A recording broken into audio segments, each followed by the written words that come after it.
पिछले पार्ट में हमने देखा कि राजकुमार और मुहान भोजनालय जाते हैं शाओ जुआन और जाओ जिन के साथ खाना खाने के लिए। वहाँ राजकुमार को पता चलता है कि उनके पीछे से महल में पहले दर्जे का विद्यार्थी आया था और वो मुहान का पुराना दोस्त है। पर बाद में राजकुमार चिंता मुक्त हो जाता है ये जानकर के वो मुहान का कोई पूर्व प्रेमी नहीं है और वो उसे अपने सेवक द्वारा आमंत्रित करता है अपने महल में खाने पर। हेलो एवरीवन, मैं तुम्हारा हूँ पार्ट 112। चेंगवांग महल में शाम के समय मुहान बैठा हुआ था। शाओ हुआंग उसके पास खेल रहा था। मुहान किसी चीज को अपने हाथ में पकड़े हुए था। राजकुमार आता है और कहता है, जुन किंग, मैं शतूतियां लाया हूँ। और मुहान के हाथ में पकड़ी हुई चीज को देख पूछता है, ये क्या है? तो मुहान कहता है, ये किन जोरन ने भेजा है। वो बहुत ही विनम्र इंसान है, वो नहीं चाहता कि हमें कोई परेशानी हो, तो इसलिए वो कल खाने पर नहीं आ रहा। राजकुमार कहता है, वो सच में बहुत ही सुचेत है। मुहान मन में कहता है, इस तरह का ग्रेफाइट उसके इलाके में मिलता है। हालांकि जमीन से निकलने वाली स्याही इतनी अच्छी नहीं होती, पर इसमें हल्का सा नीला रंग है। मैंने बचपन में उससे एक बार लाने के लिए कहा था। मुझे उम्मीद नहीं थी कि इतने सालों के बाद भी उसे ये बात याद होगी। ग्रेफाइट जमीन से निकलने वाला पदार्थ है, जैसे कि कोयला जमीन से निकलता है। आजकल की जो पेंसिल्स हैं उनमें जो काले रंग का पदार्थ है वो भी ग्रेफाइट ही है। मुहान हंसते हुए कहता है, वैसे अच्छा ही हुआ कि वो हमारे घर पर नहीं आया।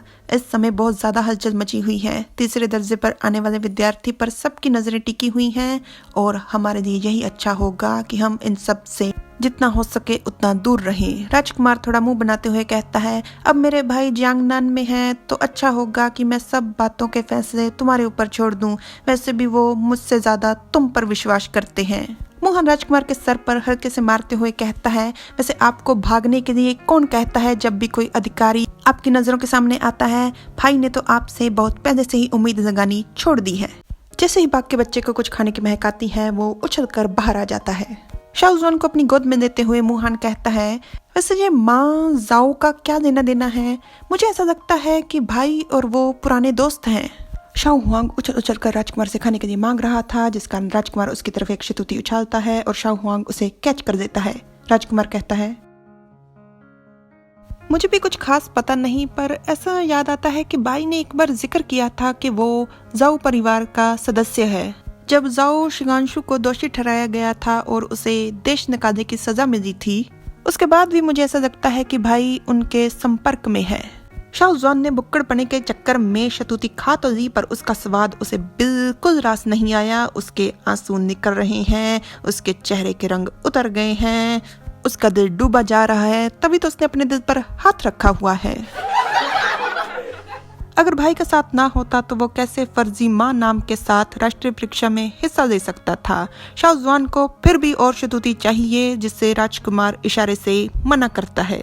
मुहान कहता है, परीक्षा के लिए जाली नाम का इस्तेमाल करना, इसके पीछे जरूर कोई ना कोई राज छुपा हुआ है। ये कह मुहान एक शतूती उठाता है तो राजकुमार तुरंत करता है, आ। राजकुमार को खुशी खुशी खिलाते हुए मुहान कहता है, ये शतूतियाँ खट्टी मीठी हैं, मैं थोड़ी सी माँ को भेज दूं क्या?